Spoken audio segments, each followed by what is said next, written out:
Well, welcome to the 700 Club. While America has been watching the protests in Baltimore, there's a side to the story you haven't seen.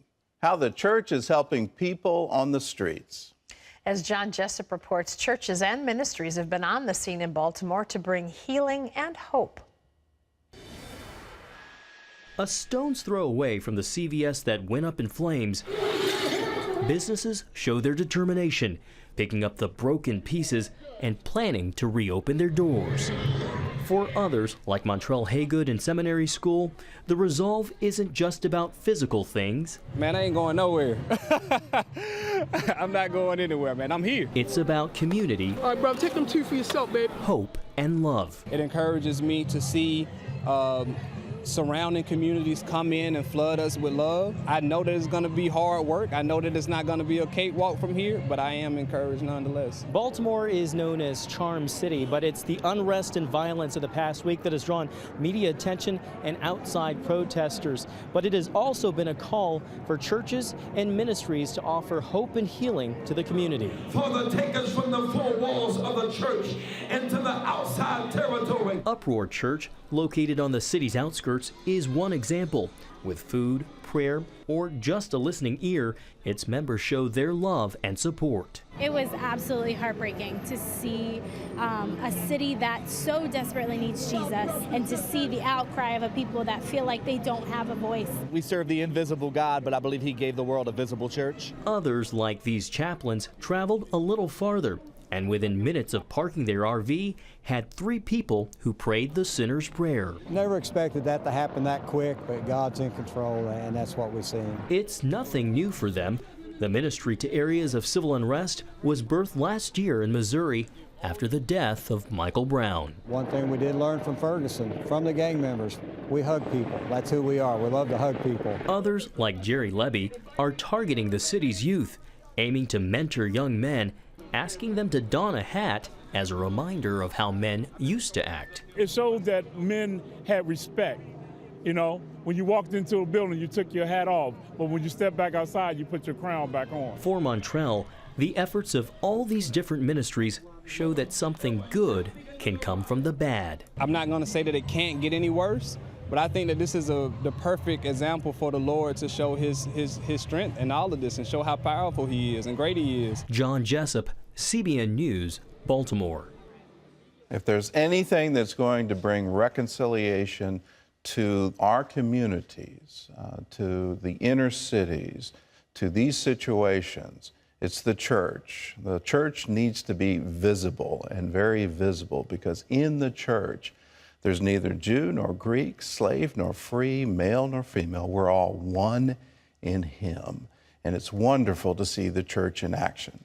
Well, in other news, Nigeria's military says it has rescued more women and children from Islamic terrorists. Ephraim Graham has that story from the CBN Newsroom. Ephraim? Gordon, Nigeria's military says it's been able to rescue up to 150 more women and children from Boko Haram. This comes just days after the military rescued hundreds of girls and women from the Islamic terrorists. But none of them were from the group of 276 girls, mostly Christian, abducted last year. That kidnapping sparked a worldwide outcry. Nigeria's vice president-elect is a well-known evangelical pastor. In an exclusive interview with CBN's Turning Point program, he says his government will do everything possible to rescue those girls. We are committed to ensuring that we find those girls wherever they may be. There's no question at all that this is something that has really been heavy on the hearts of most Nigerians. Yemi Osinbajo will officially take office next month, along with Nigeria's new president, who is a Muslim. You can find more of our exclusive interview with Osinbajo at cbnnews.com. Here at home, faith played a big role for one of the biggest heroes in the sports world this year, Malcolm Butler of the New England Patriots. He secured that last-second win for his team. He talked to Jennifer Wishon about all the changes he's seen in his life since that time. It's one of the greatest finishes in Super Bowl history. Play clock at 5. Pass is intercepted at the goal line by Malcolm Butler. The 25-year-old still gets chills when he thinks about it. Butler broke in his new tuxedo at the White House Correspondents' Dinner as CBN's special guest, one of a number of extraordinary experiences that continue to amaze him. Just days ago, you were at the White House and the President of the United States sung your praises. Where's Malcolm? Where did he go? He's so small you can't even see him.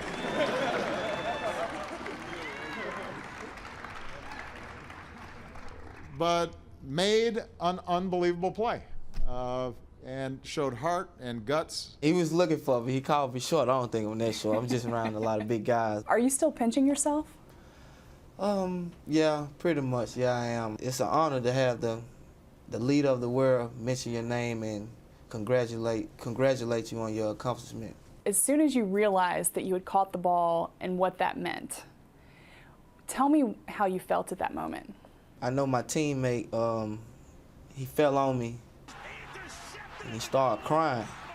And you know, I was shocked. You know, I really didn't know what was going on. You know, I never thought that would happen to me in a million years. So once he started whining and boo-hooing on me, you know, that he made me start crying. Where do you draw your inspiration from? You know, I made mistakes in my life, and you know, I think that's one of the things that drives me. And you know, growing up as a child, you know, I really didn't have much, and you know, seeing my mom, my family struggle, you know, everything could be, a lot of things could put drive in you and make you want to be a great person. It's what drove him on an unlikely route from Vicksburg, Mississippi to the NFL and that life-changing play. And for a private person who's still not completely comfortable talking about himself, it's been an adjustment. Yet Butler thanks God for each opportunity and is working hard to be a man his fans can respect. It's just that relationship you have with God, and I think that's all that matters. Jennifer Wishon, CBN News, Washington. Very nice guy. The Oklahoma House of Representatives have passed a bill that requires a 72-hour waiting period for women seeking abortions. That would make Oklahoma the fourth state in the country with that requirement. The bill now heads to the governor, Mary Fallin, to be signed into law. Doctors in Oklahoma already have to give women the option for an ultrasound and monitoring of the baby's heartbeat at least 24 hours before an abortion. The death toll in Nepal is now well more than 6,000 after last weekend's devastating 7.8 magnitude earthquake. Thousands more are injured and homeless and in desperate need of help. As David Dogg reports, Operation Blessing is on the scene to help survivors recover from the terrible tragedy. The Operation Blessing disaster response team is mobilized and delivering relief supplies to Nepalese families who lost everything. Once you leave Kathmandu and drive to rural Nepal, you come across village after village with scenes of destruction like this. The mud brick construction of village homes was no match to the power of the 7.8 magnitude earthquake. While rescue teams continue to search for the dead, the survivors of the quake now search for any belongings they can salvage from their destroyed homes. Many families are now living in makeshift tents. It's a critical phase of the disaster, with extremely limited access to essential supplies such as food and clean water. Operation Blessing has been distributing food supplies to hundreds of families. With much of their food stores destroyed in the quake, these donated food supplies will be a lifeline to these villagers. This man told us we were the first group to bring any relief supplies to this village. In each community, the team encountered countless stories of tragedy. 6 people were killed in this village alone. And then there's the story of Bihani. This beautiful little 2.5-year-old girl is named Bihani. And you can see she's injured on her face from the earthquake. And her story is one of extreme tragedy because her mother passed away in this doorway right behind us. When you see Bihani's home, you realize how fortunate she is to be alive. Bihani is now in the care of her aunt, who lives with 8 other family members in this temporary shelter. This woman told us how her family lost all of their possessions in the rubble. The Operation Blessing team is also distributing blankets, flashlights, and hygiene supplies to these communities. And the Operation Blessing team is providing access to clean water. Using portable, chlorine-making technology, Operation Blessing is setting up community water stations to provide safe water to thousands of vulnerable earthquake victims. In this village, Bihani had the honor of turning on the tap for the first time. Operation Blessing will continue to provide aid to even more remote communities, delivering hope and relief to the people of Nepal. Being the hands and feet of God. Gordon? It's wonderful, and you can be a part of it. You can be a part of the relief effort to Nepal. We're branching out from Kathmandu, going into the villages surrounding it. The devastation is unbelievable, and they need everything. Right now, the major needs are medical care, water, clean drinking water, food, and then we're going to transition. How do we rebuild? How do we provide shelter for people? And if you want to be a part of it, you can give to the Operation Blessing Disaster Relief Fund. There's the address, CBN Center, Virginia Beach, Virginia 23463. Or you can call us, 1-800-759-0700, and say, yes, I want to be a part of it. I want to give to Operation Blessing.